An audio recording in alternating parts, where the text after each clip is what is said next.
happened after this experiment began? Well, it forced us to use a lot of the quota for the very cheap energy we get from the Niagara River, and it caused our constituents to be in an absolute uproar because of the much higher electricity costs that have incurred. Is this a unique situation in Plattsburgh that you had one cheap energy source that you basically used up for mining? Correct. We had 1.9 cents per kilowatt hour industrial rate for the miners, and once that quota was used up, we had to foot the bill across the entire city for the difference in this spot market.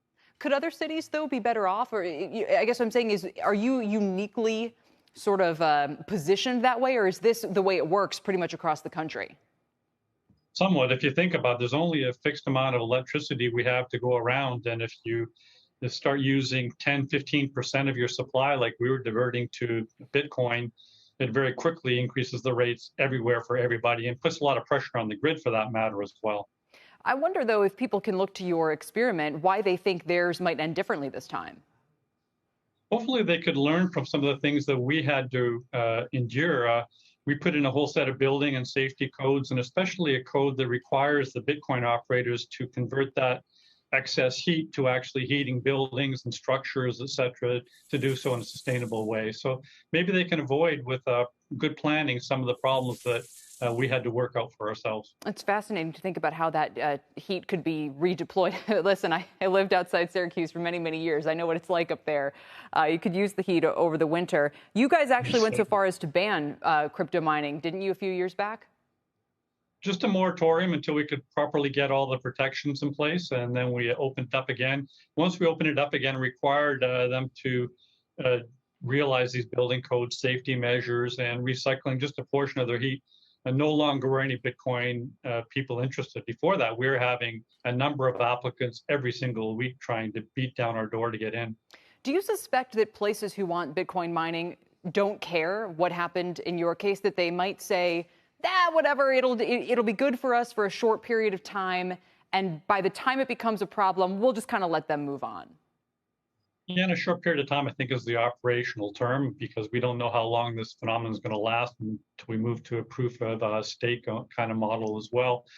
But counties and cities are enticed by all these promises of job creation, which when you look into it, and they just don't materialize. We had one of the biggest Bitcoin operators in the world operating here and generated only a handful of jobs. That was Coinmint. I'm curious what your own viewpoint, to the extent you've had one on crypto, how that's evolved as you had a front row seat to this experiment over the last several years. You know, I'm a fan of cryptocurrency and digital currencies. They are the wave of the future. We are going to see nations and central banks getting into it, certainly. But it just needs to be done right. It's not if we should do it, it's how we should do it well. And we're just not implementing it very well yet.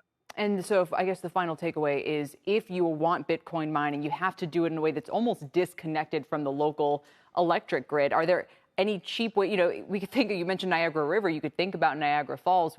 Obviously a lot of people in the community want to use renewable sources of energy. If somebody did this at scale, how big a scale are we talking in terms of the financial investment or the kinds of natural resources they would need to pull this off? Oh, it's absolutely huge. As I said, we're up to 10 or 15% of the electricity for an entire city just going to that one industry, basically almost only one provider alone. And you might say, well, they bought the dam. For instance, there's a case in Maine where they purchased a dam, good on them. But that's diverting power that could be used in other more socially responsible ways at the same time. What we really need to do is come to grips with how we're going to generate the safety in this industry and do so in a sustainable manner rather than this kind of wild and woolly approach we've been doing up till now. Shepard Smith here. Thanks for watching CNBC on YouTube.